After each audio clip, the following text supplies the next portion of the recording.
should know better than to give me such an easy question that falls right in my wheelhouse. We're talking about my beloved Dak Prescott. Even though he has not played this full season, he was cooking to start this season. I think he might even have 500 yards in a game. Give me that himbo.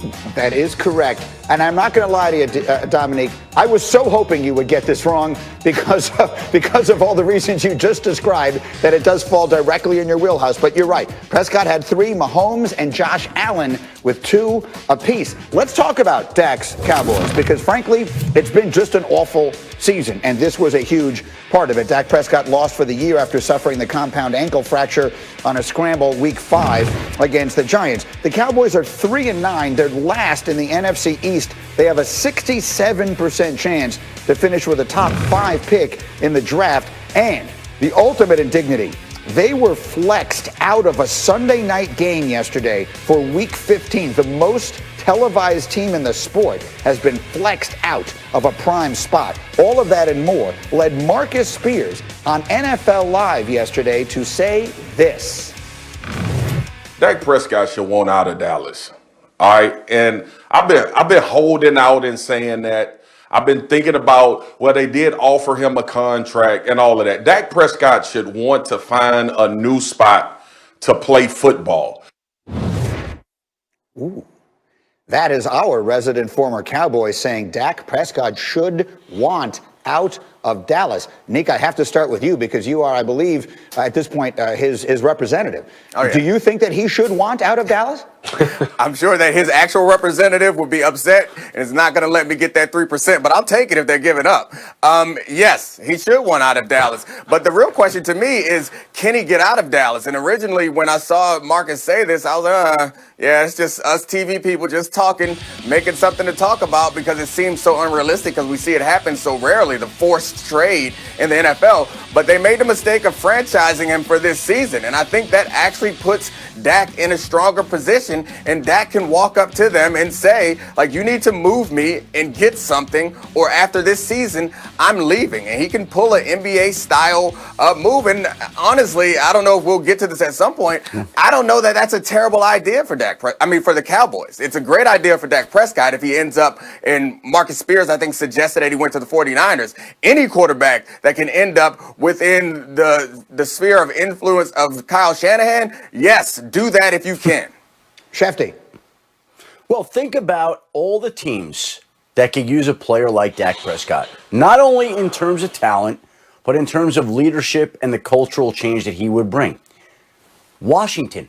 How much would Washington pay to cripple its division rival and take its quarterback and trot out Dak Prescott? How about Chicago? How about Indianapolis? How about Tampa Bay as a successor to Tom Brady? How about New Orleans as a successor to Drew Brees? How about San Francisco? How about any one of these teams? And so the fact that there are so many options tells you that Dak Prescott has got an enormous amount of leverage because he can do that. He can say, okay, I'm not going to resign here after a year, so you might as well move on from me. There are a lot of different ways that he could play this out, that the Cowboys could play this out. By the way, during a pandemic, if the cap is going down, can they afford to franchise Dak Prescott to the tune of $37.8 million, $38 million, whatever it may be? This, right now, shapes up to me as the most fascinating storyline of the NFL offseason, this offseason.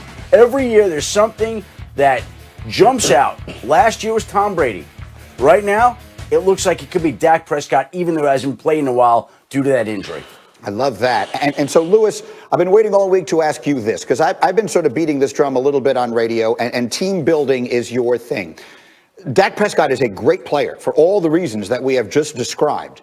The Dallas Cowboys, however, feel to me like they are in a place where they might seriously consider just blowing the whole thing up, because they have all these bad contracts. They have money spent in all the wrong places, and they may need to sort of hit the reset button. And the best way to do that might be to try and reenact the legendary Herschel Walker trade by trading Dak Prescott and starting over again. If you were in a position where you're kind of running that team and making those decisions, do you think that's something they should seriously be considering?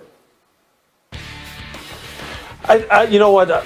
It may cross my mind. The only problem is Dak Prescott is coming off of an injury, and I just don't know how other teams are going to view him long term in terms of minimizing risk, down the road, considering the kind of injury that he's coming off of. Look, if I'm the Dallas Cowboys, this is what I'm thinking about. Look, first of all, I'm trying to figure out in the down cap year, can I afford to, one, either franchise Dak, or two, is there enough money out there for me?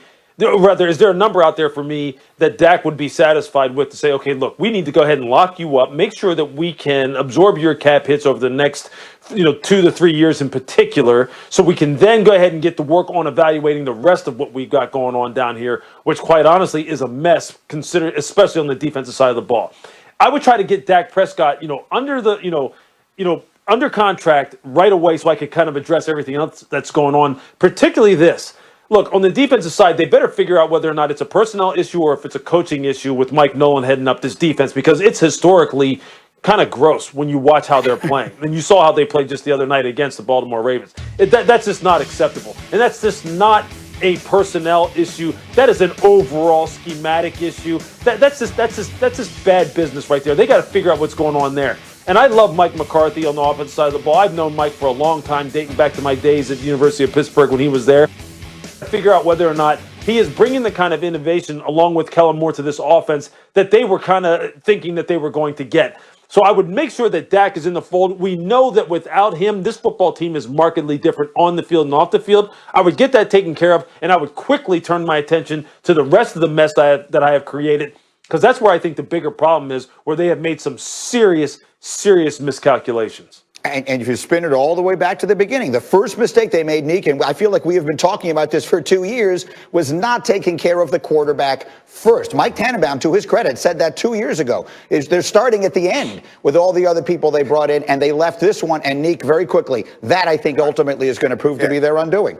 I think that is the problem, and if I were the GM for the Dallas Cowboys, I would try to sign up Dak. I would not entertain the idea of trading him. But the reason why I think this story is interesting, because they have a unique GM structure. I would be concerned about locking in Dak because I knew my future would be tied to how well we do immediately. But when your GM is also the team owner, you have potentially, maybe not in his case because of his age, but you have potentially a longer runway, and you can consider blowing it all up in a way that might be beneficial that a normal GM wouldn't be incentivized to necessarily do. Shefty, quick final thought. But the longer this goes on, the longer it has gone on, the more leverage shifts to Dak Prescott, because the closer he gets to true free agency and the more he can exert his wishes and his desires, whatever they are, over the Dallas Cowboys. Okay, we'll see how all that goes. Guys, right now it is time for something that has become a Thursday staple here. We come up with a different wood-based pun every week for Damian Woody, and you're going to like this one. This week, it is called Shoulda, Coulda, Woulda. D. Wood, every single week we seem to change the name of your segment. This is knock on wood, damn it. Taking them to the woodshed. Greeny, how is that possible? Firewood. Your soul is mine. This week it is the wood pile. Chopped wood. Excuse me? Sour wood. It is Woodstock, the neck of the woods. The lights shine brightest, of course, in Hollywood. Is wood-fired turkey. Damian Woody is going to call someone a turkey. Perfect distillation of how stupid TV is, and I love it. That open gets longer and longer every week. And here we go. D. Wood, shoulda, coulda, woulda, who are Woody? Oh, Greeny, we are West Coast riding with the Los Angeles Chargers, man. And listen, A-Lynn is my dog. Head coach A-Lynn is my dog, my boy. But, man, come on, man. How you going to go against the New England Patriots with Bill Belichick and you get skunked 45-0? Listen, we're talking about the quarterback. You got Justin Herbert, who's probably going to be the rookie of the year. You got Keenan Allen. Okay, you got Mike Evans. And you get blanked at home against the Patriots. I know the Patriots defense is good. I know all of that. But you let a guy named Gunner go out here and just ball all over you. Had a punt return for a touchdown. Had a reception for a touchdown. Greeny, have you ever heard of a guy named Gunner just going off in the National Football League? I mean, come on.